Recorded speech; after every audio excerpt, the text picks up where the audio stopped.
Everything is too bloody expensive. So it's really tough being a gamer right now. Let's talk about it. Gaming has always been an expensive hobby. Don't get us wrong, but wow, these days. More expensive than ever. It kind of reminds me of the good old days, or the good old bad days, I guess, when you'd pay like £100 for a Super Nintendo game. That was when we could get fleeced. These days it's not acceptable, but apparently it is. It's coming back in. It's back in vogue. Fashion. We've got PlayStation testing dynamic pricing. We've got RAM shortages pushing the cost of hardware up, console price hikes, Nintendo pricing digital games cheaper than physical.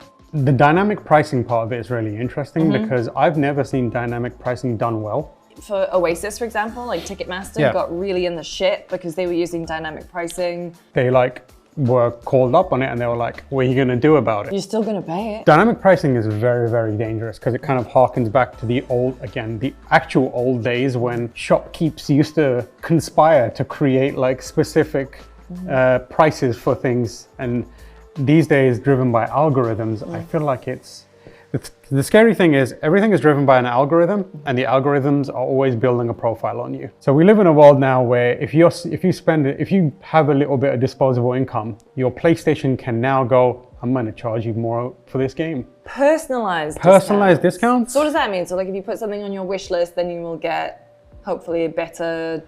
I guess that's an ideal scenario, but it can also be used for evil in a way that is like, because I was like, if I was an evil corporation or if I was a corporation focused on money grabbing, putting all the pieces of the puzzle together, you look at your profile and say, Lucy loves to play Overwatch. She plays it with these specific people.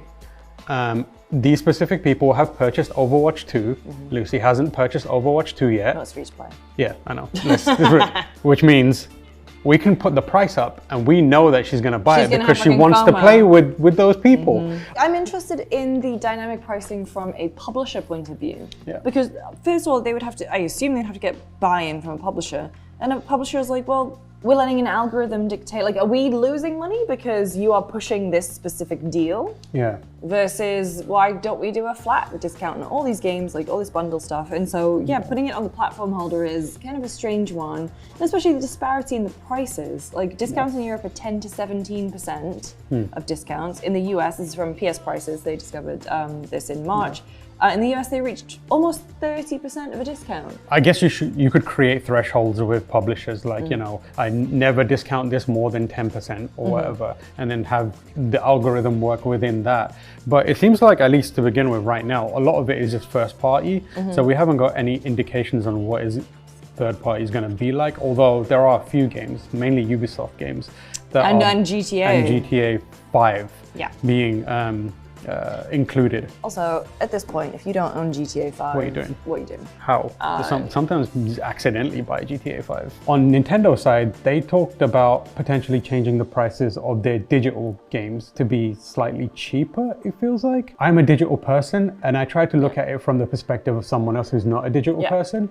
And there is still that hump that you have to overcome where, especially modern day, where anything you buy digitally you don't own. Yes, absolutely. That is a tricky thing where I'm going to spend $60 on Mario Party or whatever. And it can get yoinked from my account. And you have nothing physical to show for it as well.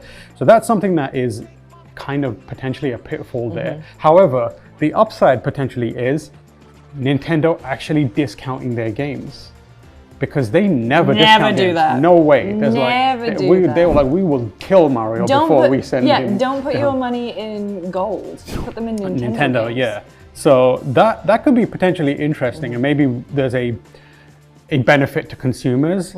But it's weird because people want physical cartridges, but also physical cartridges don't always have the game on. Oh yeah, you just get like a piece of a game. And that's the thing, the other part of it is like, I appreciate and love having a physical collection, but at the same time, it's like, just a bit of plastic, isn't it? Yeah, these days. You know? So we'll see how Nintendo goes, but the other main thing obviously is the price hike. The PlayStation 5 has gone up by $100. And it's the second price increase in a year. Because also, like, if you look at other consoles at this stage in their life cycle, we'd be talking discounted. Yes. You know, like let's just get those off shelves and into people's homes. But PlayStation, that is a really bitter pill to swallow. That price so it's gone up $200 over the past year.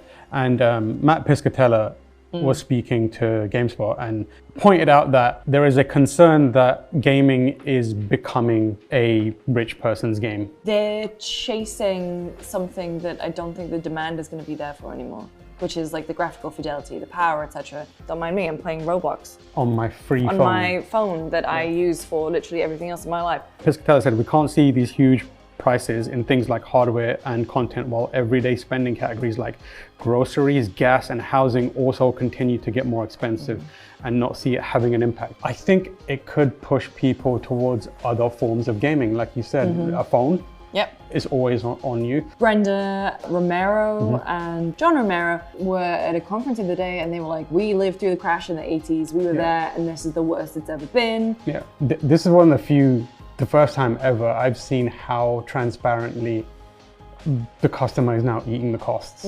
And I think customers these days are a little more savvy than they used to be. So I don't think they're going to take that lying down at all. And when it comes to the next generation of hardware, you can bet that people will remember something like this. And obviously the industry is somewhat in a difficult position because they're being held hostage by the RAM stuff. There are alternatives out there, like you said, but we'll see how that kind of impacts the business of games and development of games as well. Well, thank you for watching. We'll be back again in a couple weeks. If you've got any hot takes about PlayStation price increases, let us know in the comments below. We'll see you next time. Bye.